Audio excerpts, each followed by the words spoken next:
9/11 2001.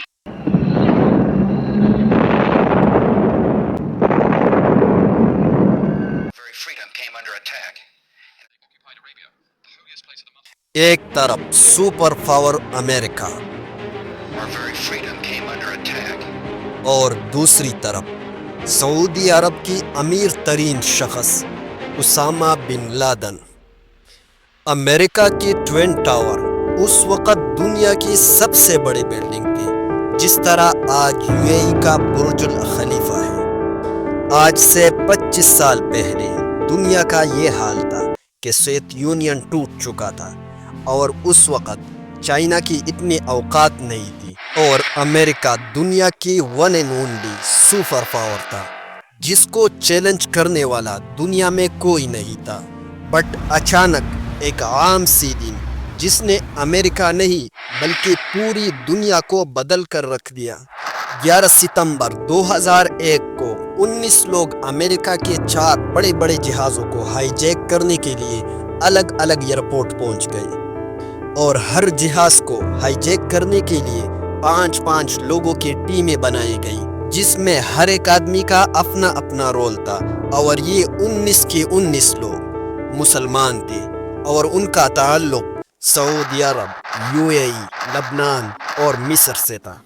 11 सितंबर की सुबह 4 commercial airline को हाईजैक कर लिया गया। पहला जहाज अमेरिका एयरलाइन में हाईजैकर ने दोनों पायलट को मारकर पायलट की सीट पर अपना बंदा मोहम्मद अता को बिठाया और मुसाफिरों से कहा कि हम न्यूयॉर्क की एयरपोर्ट की तरफ जा रहे हैं।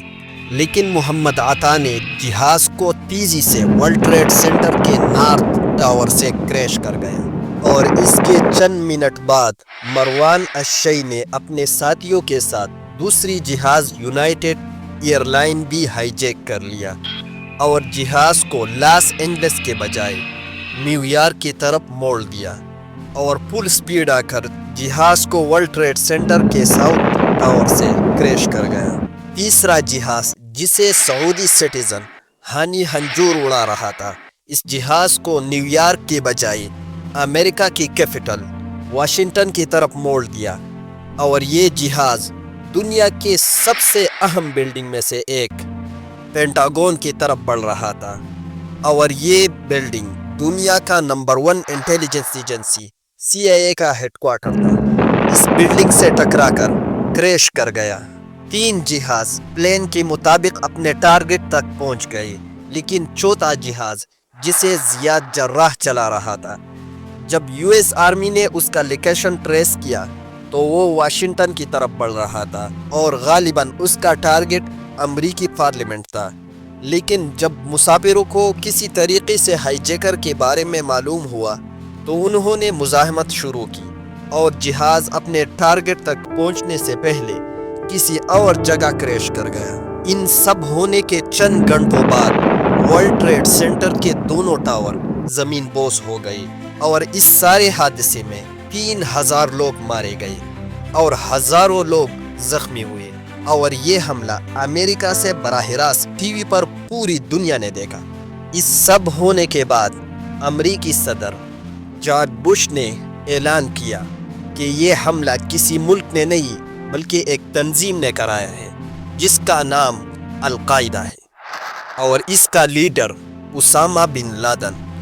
अब जब पूरी दुनिया में इस हमले के लिए उसामा बिन लादन को ब्लेम कर रहे थे तो उसामा बिन लादन अचानक सामने आए और अल जजीरा को इंटरव्यू देते हुए कहा कि मेरा इन हमलों से कोई ताल्लुक नहीं। उसामा बिन लादन के इनकार के बाद भी अमेरिका ने हमले के सारी जिम्मेदारी उसामा बिन लादन पर डाल दी और अफगानिस्तान की हुकूमत पर दबाव डाला कि उसामा बिन लादन साथियों समेत अमेरिका को हवाला किया जाए।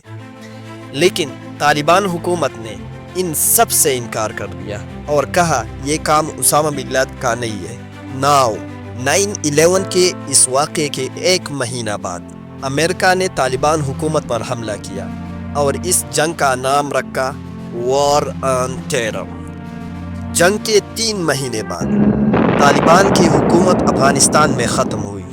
इसके बाद अफगानिस्तान में अमरीकी नवाज हुकूमतें शुरू हो गई। طالبان کی لیڈر ملا محمد عمر نے طالبان کو پہاڑوں کی طرف رخ کرنے کا حکم دیا اور اسی طرح افغان طالبان امریکہ کے خلاف منظم ہونے لگے اور امریکی فوج پر حملوں کا آغاز شروع کی۔